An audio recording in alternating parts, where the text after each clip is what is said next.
बस वाला रेस्टोरेंट, एक नई सोच। एक गांव था, छोटा सा लेकिन प्यारा। वहां रहता था एक लड़का जिसका नाम था राजू, और उसकी पत्नी सवेरा। दोनों एक छोटी सी झोपड़ी में रहते थे। सुबह से शाम तक मेहनत करते, कभी गरम पकोड़े बेचते, कभी चाट, कभी जलेबी। लोग उनका खाना पसंद तो करते थे, मगर पैसे बहुत कम मिलते थे। एक दिन राजू बहुत थका हुआ घर आया। कपड़े गंदे थे, चूल्हे से हाथ जले हुए थे। तो सवेरा ने गुस्से और चिंता दोनों में कहा, राजू, मैं थक गई हूं। रोज सुबह से रात तक काम करते हैं, लेकिन फिर भी घर में सिर्फ दाल रोटी। अगर ऐसे ही चलता रहा ना, तो हम जिंदगी भर गरीब ही रहेंगे। राजू ने चुपचाप सिर झुका लिया। उसकी आंखों में बेबसी थी।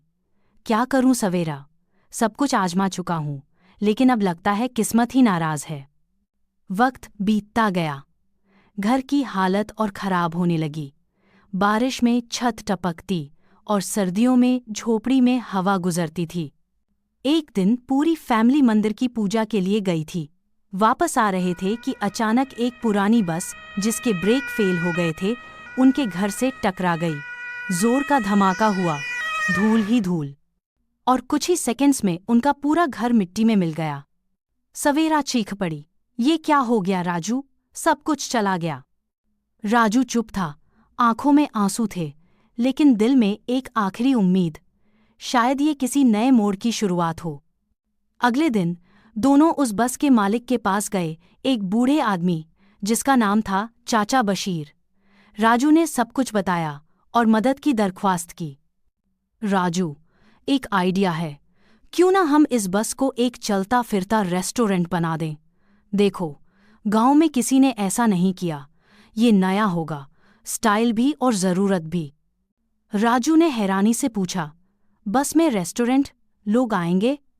सवेरा ने मुस्कुराते हुए कहा, अगर खाना अच्छा हो, जगह साफ हो और अंदाज नया हो, तो लोग लाइन में लगकर आएंगे। और फिर शुरू हुई दोनों की असली मेहनत। बस को साफ किया गया, अंदर टेबल बनाए गए, लाइट्स लगाई गईं, एक कोने में मिनी किचन, छोटी छोटी विंडोज जहां से ऑर्डर मिलता। नाम रखा, बस वाला रेस्टोरेंट। पहले दिन थोड़ा डर था, लेकिन अगले दिन से लोग आने लगे। यार, ये क्या आइडिया है, बस में बैठ के चाट खा रहे हैं, मज़ा आ गया। भाई, इसका फोटो तो इंस्टाग्राम पे डालो। लोगों ने फोटोज लीं, रील्स बनाईं, और धीरे धीरे बस वाला रेस्टोरेंट एक वायरल जगह बन गया। पैसे आने लगे। राजू ने एक अच्छा सा सीमेंट का घर भी बनवा लिया। सवेरा के चेहरे पर अब मुस्कान थी, जो पहले कभी नहीं थी। एक दिन वही पुराना बस का ड्राइवर चाचा बशीर वापस आया। उसने देखा कि उसकी पुरानी बस अब एक छोटी सी दुनिया बन चुकी है। अंदर बच्चे, लोग, हंसी खुशी। चाचा बशीर की आंखों से आंसू निकल आए। बेटा, तुम दोनों ने तो कमाल कर दिया। मुझे लगता था मेरी बस अब सिर्फ कचरा है, लेकिन तुमने उसे एक जिंदगी दे दी। राजू ने उसका हाथ पकड़ा। चाचा जी, आप न मिलते तो ये सब कभी मुमकिन नहीं होता।